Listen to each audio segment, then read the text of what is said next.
Coming up on The World Today. UN nuclear inspectors arrive Russian-held nuclear power plant south of Ukraine to assess state of plant despite fighting. Children return to school desks in Kyiv region despite war.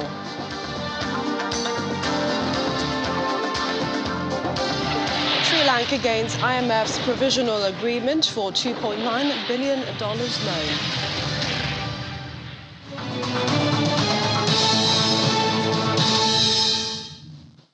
Hello and a warm welcome to you in Lagos. I'm Millicent Nwaka. First, we begin with Russian President Vladimir Putin today paying his last respects to Mikhail Gorbachev, laying flowers at the open coffin of the last leader of the Soviet Union who died on Tuesday, aged 91.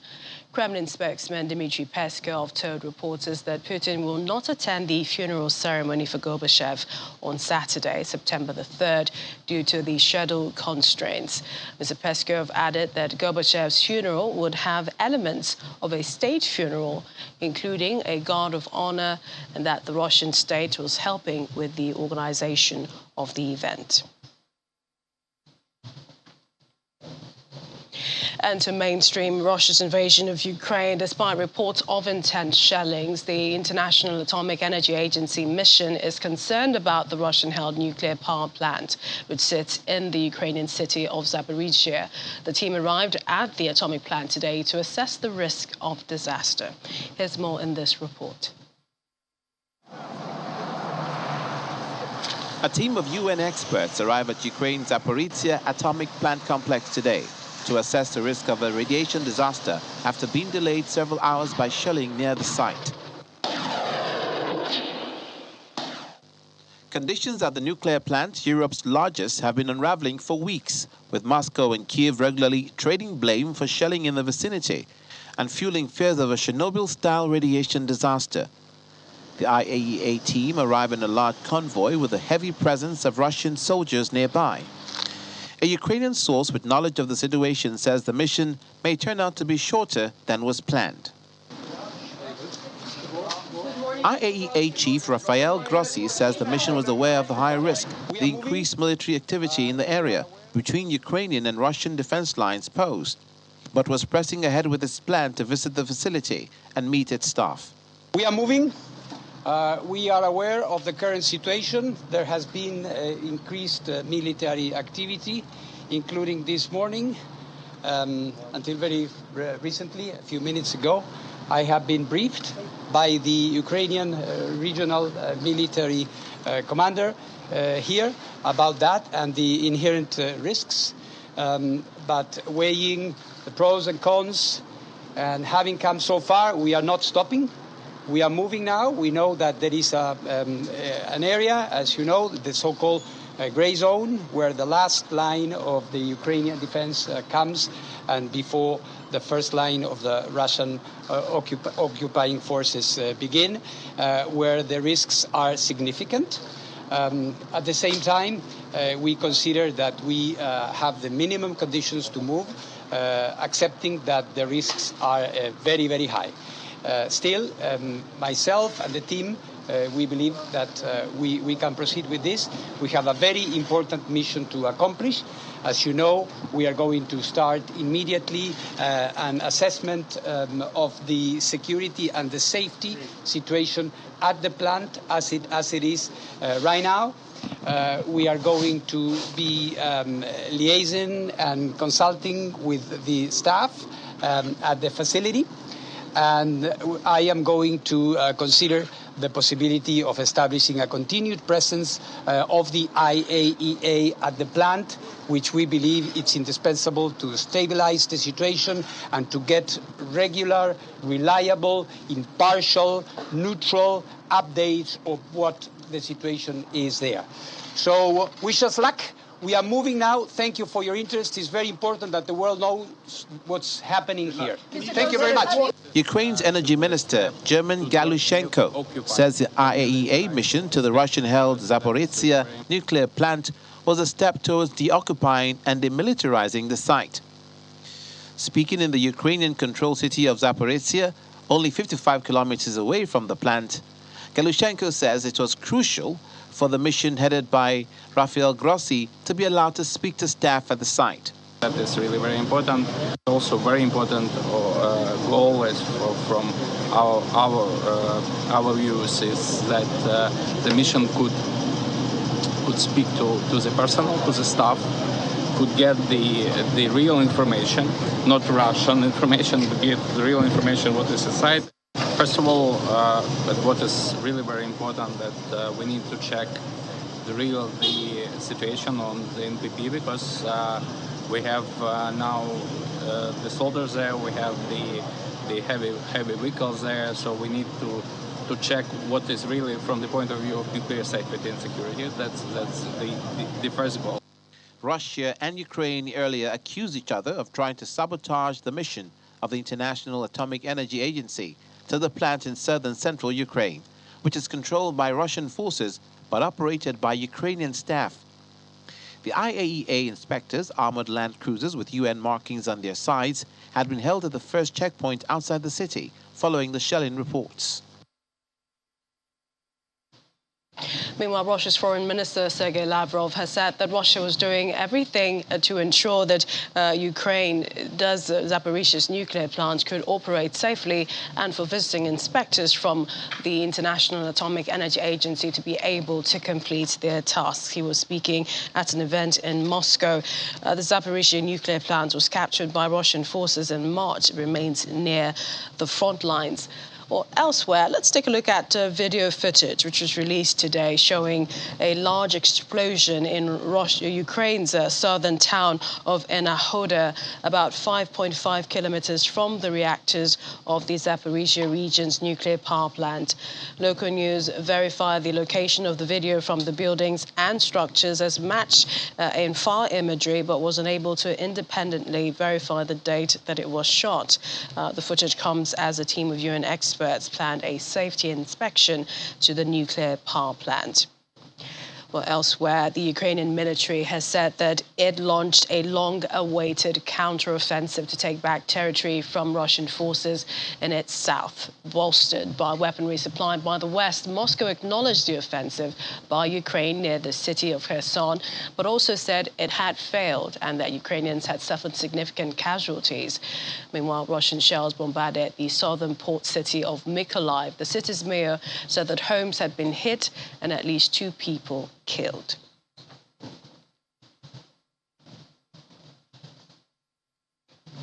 VOA's Anna Chernikova joins me now from Kyiv. Good to see you, Anna. First, talk to us about the mood in Kyiv after the news of the death of Mikhail Gorbachev. Good evening.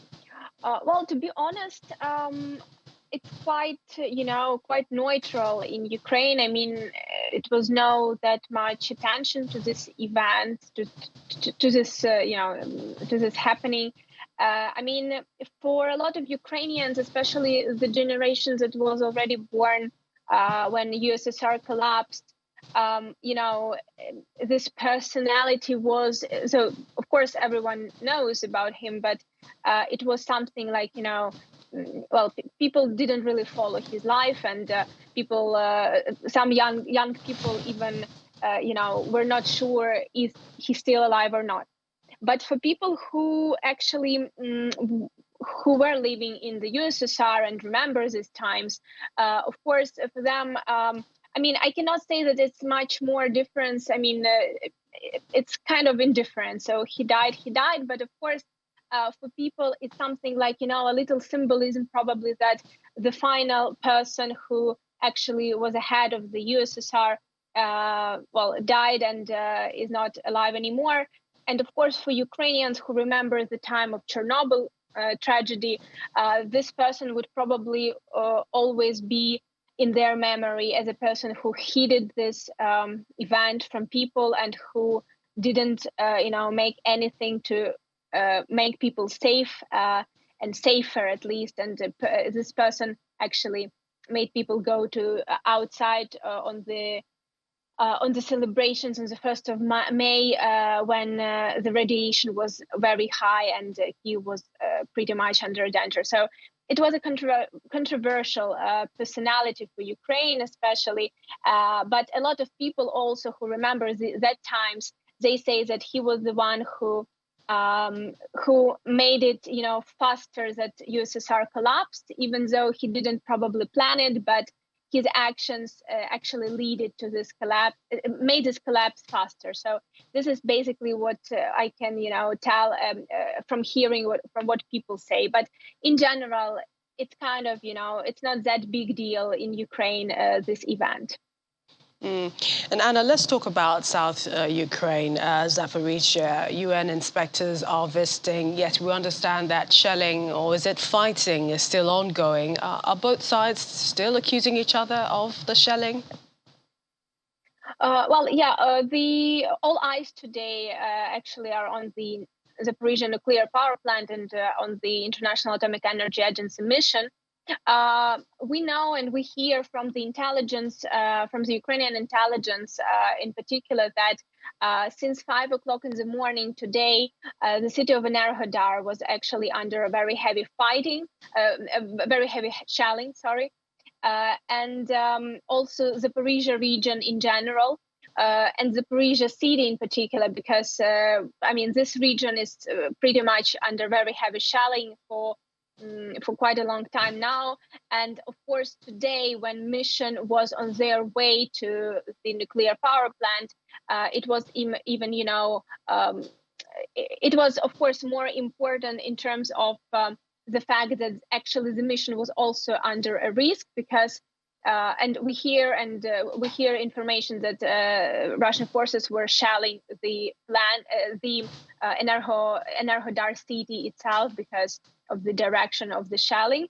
So this is what could be what was reported again by the military officials. Also, the fact that Russian forces were using helicopters for the shelling was also confirmed.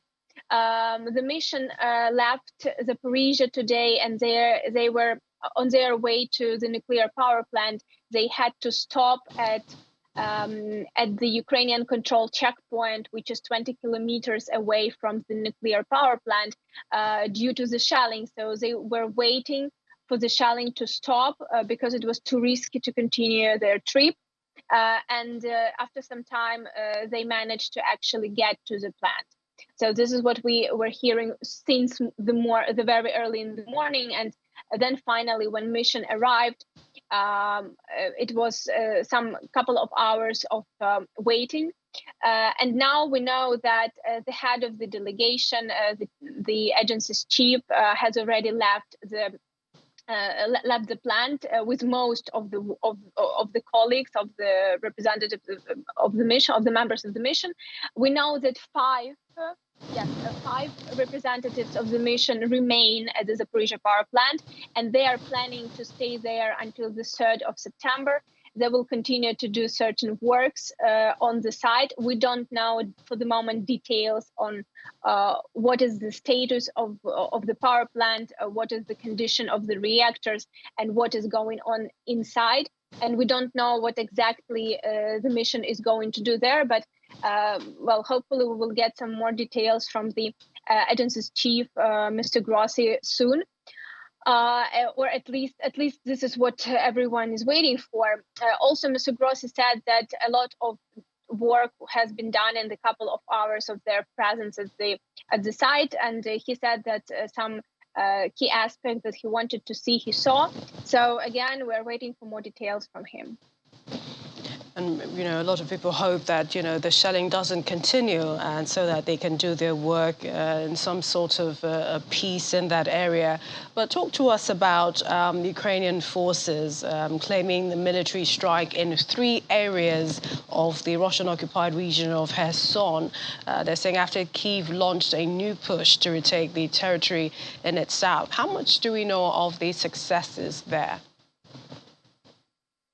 We don't have much information, much details. Again, Ukrainian officials and military officials in particular continued to report that more details would come after this counteroffensive actions are done, because due to the security reasons, of course, and due to the military planning. But what we know is that Ukrainian forces continue quite active shelling of the Russian positions, and some successful attacks have been reported by the Ukrainian armed forces. For instance, today Ukrainian forces hit the Novakhovka breach again. This is also a very important breach for Russian logistics. And now, so basically, Ukrainian forces keep this breach under the fire to enable Russian forces bring more equipment in. Also, the Panton crossing was damaged, was destroyed a couple of days ago, and today Ukrainian forces reported that thanks to this heat of the breach, they prevented Russian forces to build another Panton crossing. Also, we received confirmation that in that area, over 200 Russian soldiers were killed in the past day, and also a lot of equipment and weapons were destroyed. Again, we don't have, we cannot. First of all, we cannot independently verify this. But this is official reports from the Ukrainian armed forces, and also we cannot get more details due to the fact that this is not allowed due to military strategy. And Anna, we heard that the second largest city, Kharkiv, was shelled overnight. What's happening there? The city of Kharkiv, unfortunately, is suffering very much at this time. And in the past couple of weeks, we hear more reports about the shelling of the central parts of the city, because since the beginning of this war, more than 6 months ago, the city of Kharkiv was one of the cities which is very close to the front line, and from one side, and from other side very close to the Russian border. So Russian forces have chance to shell Kharkiv from the territory of Russia, and this is quite a big problem for the city. But when Russian forces shell from their own territory, they only can reach certain areas. It's more difficult for them to reach central parts of the city of Kharkiv. At least they need to use different kind of weapons, more like longer range weapons. So, but now we're hearing more and more about the shelling of the central parts, and in particularly central residential areas. We hear reports about casualties, we hear reports about a lot of damages, but again, this is something that unfortunately didn't really stop, but I can say that in terms of Kharkiv, probably the areas, there are basically new areas that Russian forces are targeting, and unfortunately mostly residential areas. Anna Chernikova joining us from Kyiv in Ukraine. Many thanks, and continue to stay safe. Thank you. Staying in Ukraine, pupils took textbooks home from their bombed-out school in Mykolaiv as most education facilities in the region remain closed amid safety risks. The pupils of Mykolaiv school number 15 will not attend in-person lessons in their classrooms when the country's schooling system begins. As air raid sirens sounded in the background, a fifth-grade student wished for the war to end so that she could go to school as she used to before. When deputy head of school entered a classroom with boarded-up windows, she said her heart was broken. Nearly 2,300 educational institutions were shelled or bombed since the Russian invasion began February 24, and 286 were completely destroyed, according to Ukraine's Ministry of Education and Science.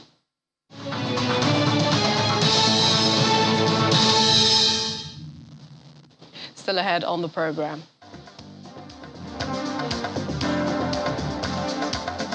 China accused of serious human rights violations in long-awaited reports into allegations of abuse in Xinjiang province. That's after the break. Welcome back. The UN has accused China of serious human rights violations in a long-awaited report into allegations of abuse in Xinjiang province.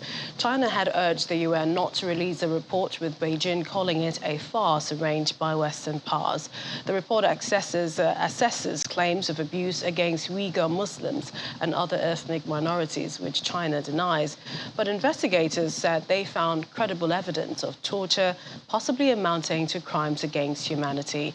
Human rights groups have been sounding the alarm over what is happening in the northwestern province for years, alleging that more than 1 million Uyghurs had been detained against their will in a large network of what the state calls re-education camps.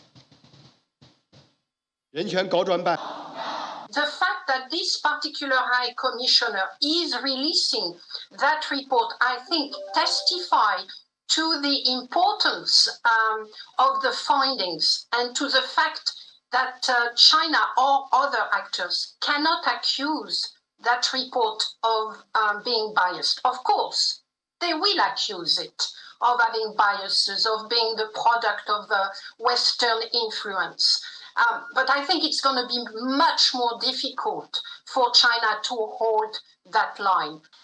The Human Rights Council must now establish a commission of inquiry on the violations committed by China in Xinjiang.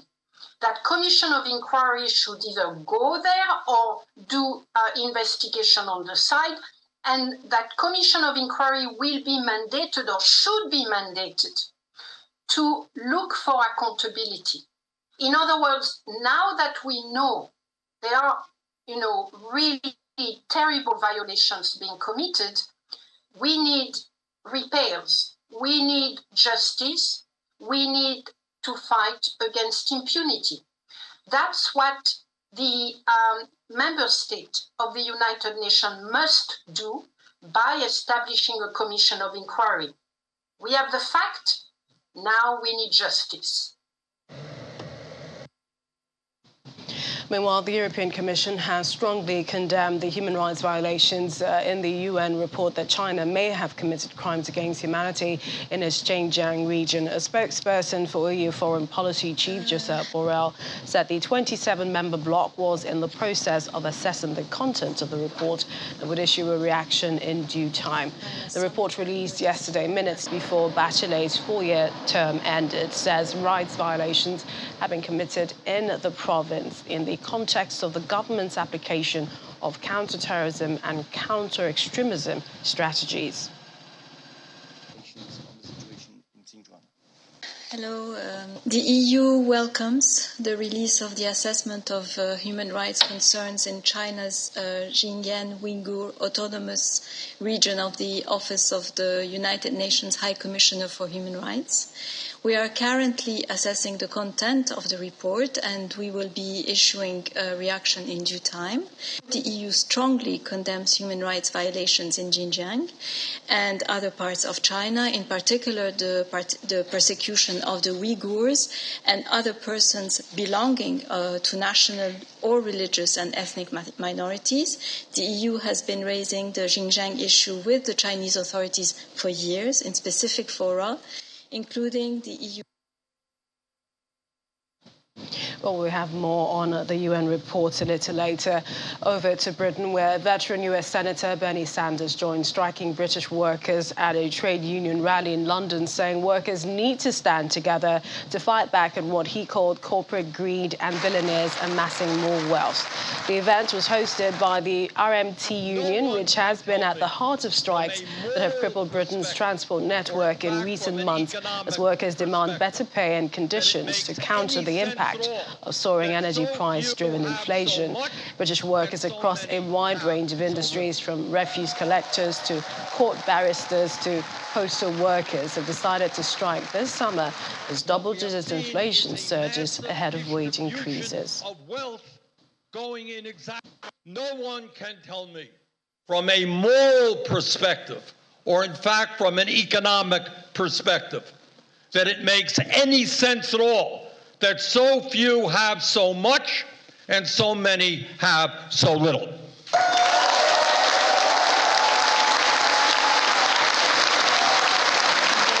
What we have seen is a massive distribution of wealth going in exactly the wrong way. The middle class is shrinking and the people on top are getting wealthier. Our job is to take on these oligarchs, and our job is to imagine a world of justice. It is not radical. It is not radical to say that every worker in the UK and in the United States is entitled to a decent standard of living. That's not a radical idea.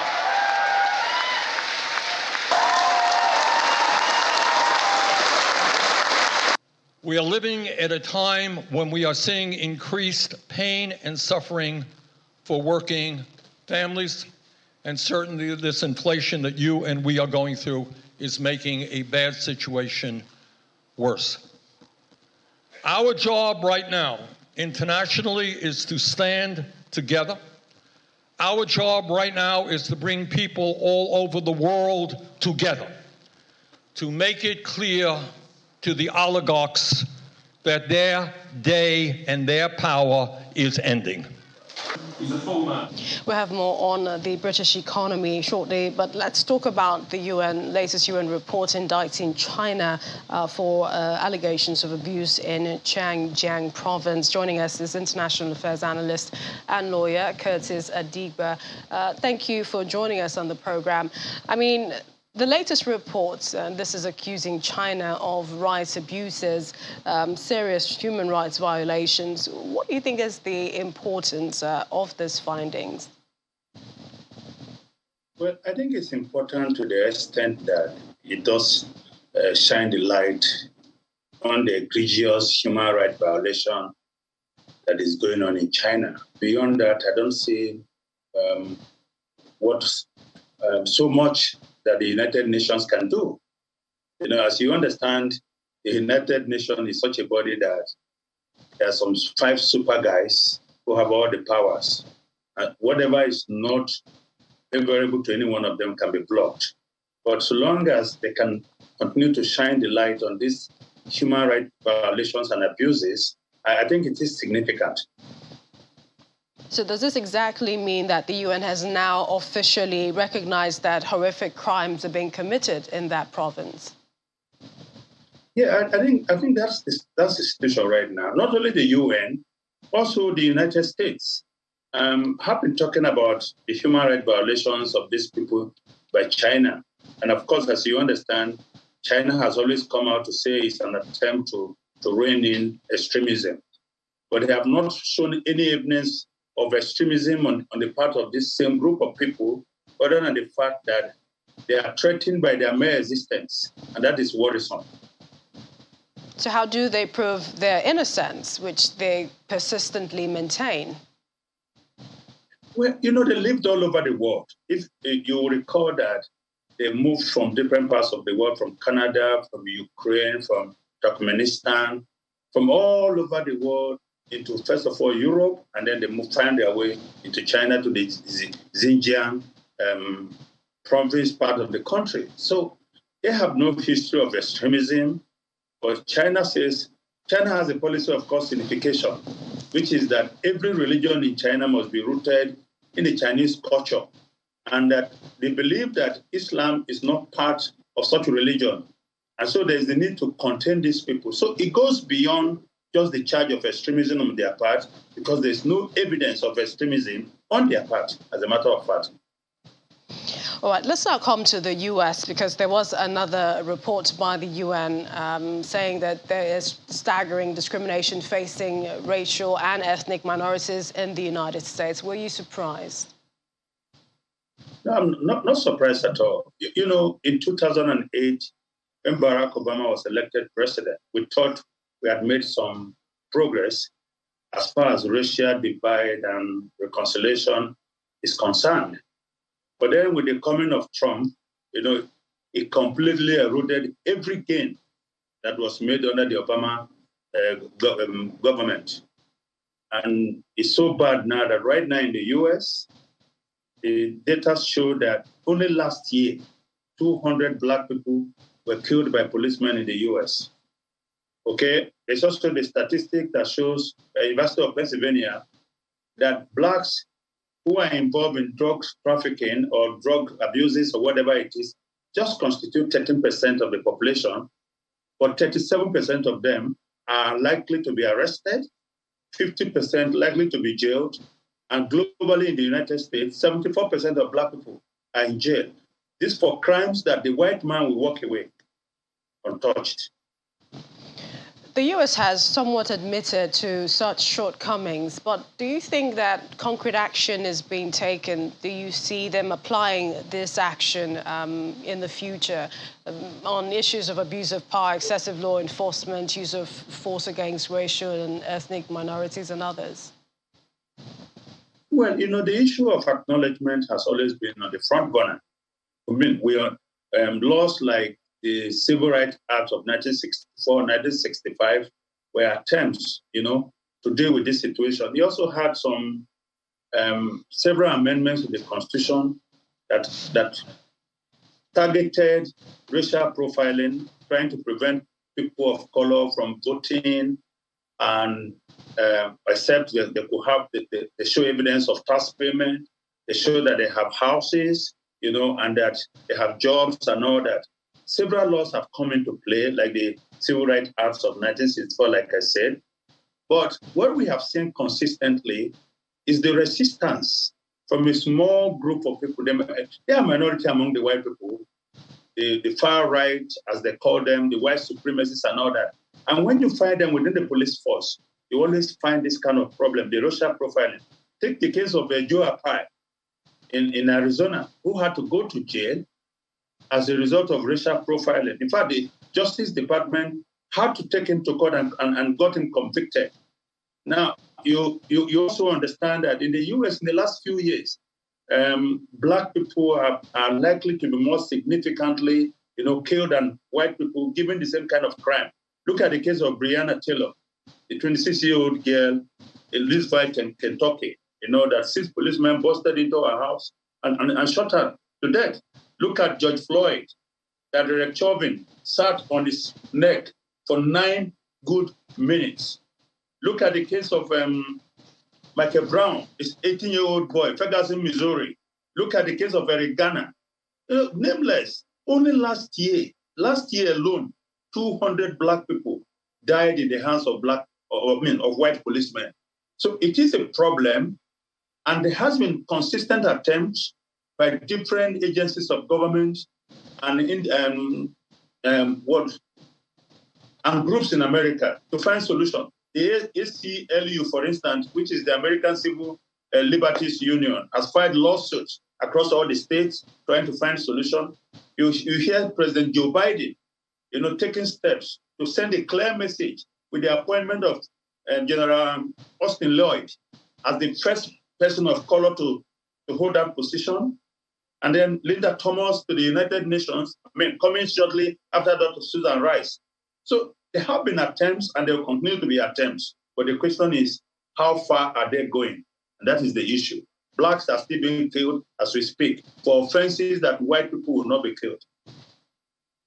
Indeed, we appreciate your time and expertise on this issue. International affairs analyst and lawyer Curtis Adigba, thank you for joining us on the program. Thanks for having me. Thank you. Well, we're back in the United Kingdom and on the economy, energy this time, where outgoing Prime Minister Boris Johnson said that Britain will invest £700 million in EDF's planned Sizewell C nuclear plant, his last major policy announcement before stepping down from the role next week. The investment comes as Britain strives to be more energy independent after a surge in oil and gas prices following the war in Ukraine. This has left millions of households facing fuel poverty this winter. We will build a reactor a year again. We will build them across the country, at least 8 of them, large ones and small modular reactors. And of course, they're not the entire solution to our energy needs, far from it. Yes, we are increasing our own domestic hydrocarbons. We've got more gas out of the North Sea this year than last year, considerably more, 26% more. We are putting a big bet, as you know, on hydrogen, on carbon capture and storage, and because of the activism of the government, we're now racing towards our target, we will hit it, of 50 gigawatts of offshore wind by 2030. 50 gigawatts is a huge amount. I mean, that's roughly half the electricity consumption of this country from offshore wind. But I think, on the whole, I'm very proud of a lot of the things we did. I think that we had some very tough things to deal with, and I think, on the whole, the country's come through them very well. We have now, to get to your point, of course, families up and down this country are going to face a very tough winter, and we just have to accept that. And I think that what I would say to people is that the government really, really understands the difficulties that you are facing. Away from Britain, 2 Iraqis were killed Monday after powerful Shiite Muslim cleric Muqtada al-Sadr said he would quit politics, prompting his loyalists to storm a palatial government complex in Baghdad, leading to clashes with backers of rival Shiite groups. The young men loyal to Sadr charged the government headquarters in Baghdad's secure green zone, once a palace of dictator Saddam Hussein, and took to the streets outside the area, where they skirmished with supporters of rival Tehran-backed groups. According to them, today they are in front of the Council of the People, not of the government, and the people are out now, saying that they will stay there and they will continue. Gunfire is echoed over the capital. Some people were seen firing guns towards the ranks of supporters of Sadr, while others fired into the air in a nation awash with weapons after years of conflict and unrest. In Sri Lanka, they've reached a preliminary agreement with the International Monetary Fund, IMF, for a loan of about $2.9 billion as the country seeks a way out of its worst economic crisis in decades. The agreement is subject to approval by IMF management and its executive board and is contingent on Sri Lankan authorities following through with previously agreed measures. The Sri Lankan president says this is an important step in the history of their country.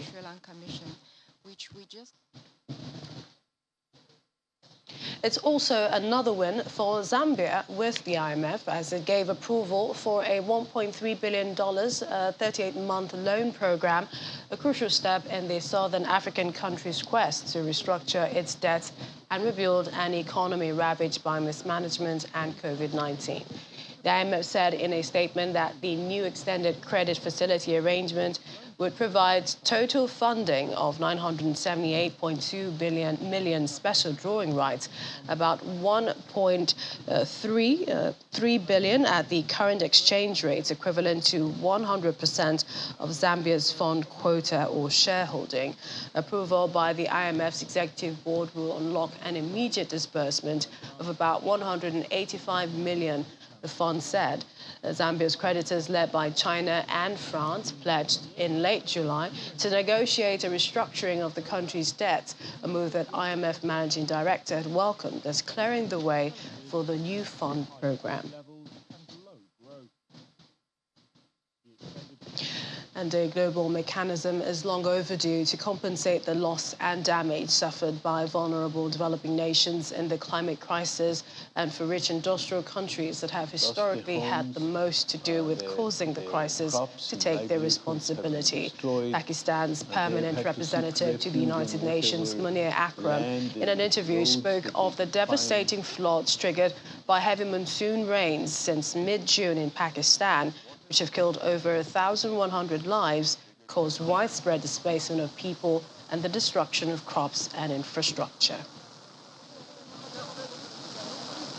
Over 100. Coming up next.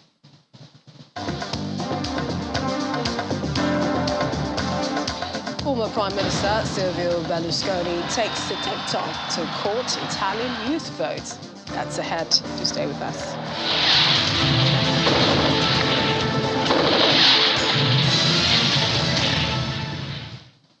As the inaugural Africa-Caribbean Trade and Investment Forum begins in Bridgetown, Barbados, organizers and participants are hoping to see increased business and strategic relationship between the Caribbean and African countries. The global head client relations, Afrexim Bank, Rene Awambeng, and the chief executive officer of Invest Barbados, Kaye Ann Greenidge, are optimistic on the impact the forum would exert on participants. Active 2022 has its theme, One People, One Destiny, uniting and reimagining our future. The Caribbean is very important to us at the African Export-Import Bank and to the African Union. What we are trying to achieve here is to foster trade between Africa and the Caribbean. We have a long history with the Caribbeans. We see them as part of our African continent. The objective of the Afrexim Bank Caribbean Trade Investment Forum is actually to identify business linkages between Africa and the Caribbean, to try to build a platform of trade, to try to look at investments between Africa, to look at intra-regional trade between Africa and the Caribbean. What we expect as outcomes is to sign partnerships, to sign agreements, to build the African Caribbean Trade Promotion Council, to establish a subsidiary of the African Export-Import Bank here in the Caribbean, to get the Caribbean countries community to participate in the equity shareholding of the African Export-Import Bank, and to grow global trade between Africa and the Caribbean. We thought that it is high time that we really bring back Africa and the Caribbean together. There are two regions which naturally were together in the beginning, but somehow we've been able to spread apart. And we now think it is time to form those linkages. There's so much likeness between the two continents, and it's high time we built a more south-to-south cooperation. And what our correspondent Chris Illems joins us now from Bridgetown. Hi, Chris. What are discussions like on the first day of the forum? Well, it's been sort of firework right here. Questions have been asked. Various speakers from different parts of the world. They've been talking about the need to actually break down the barrier that has been caused by about 400 years of slavery that begins from Africa, and that has also impacted trade and investment. For example, of all the purchase done in terms of fish in Africa, only 1% came from Caribbean. And of course, yet they are actually very big in terms of the aquatic industry. But there are other trades that could go on between Africa and Caribbean that isn't happening at the moment. And yet we are one people, yet we are the same. I mean, if you go to the streets of Barbados, you'll find people that look like me. All right, Chris, we'll have to go now because we're having a little challenge with the audio. But then, of course, Chris will be bringing us the major report about the Africa-Caribbean Trade Summit that's happening in Bridgetown, Barbados. Well, let's go over to talking about diamonds, as they say, a girl's best friend, and she'd like them in various colors. So how about this dazzling pink one, described as one of the world's most purest, most saturated? Auction house of Sotheby's thinks this could fetch as much as $21 million or more when it goes under the hammer in Hong Kong in October. The diamond is 11.5 carats and is called Williamson Pink Star in tribute to two other pinky diamonds.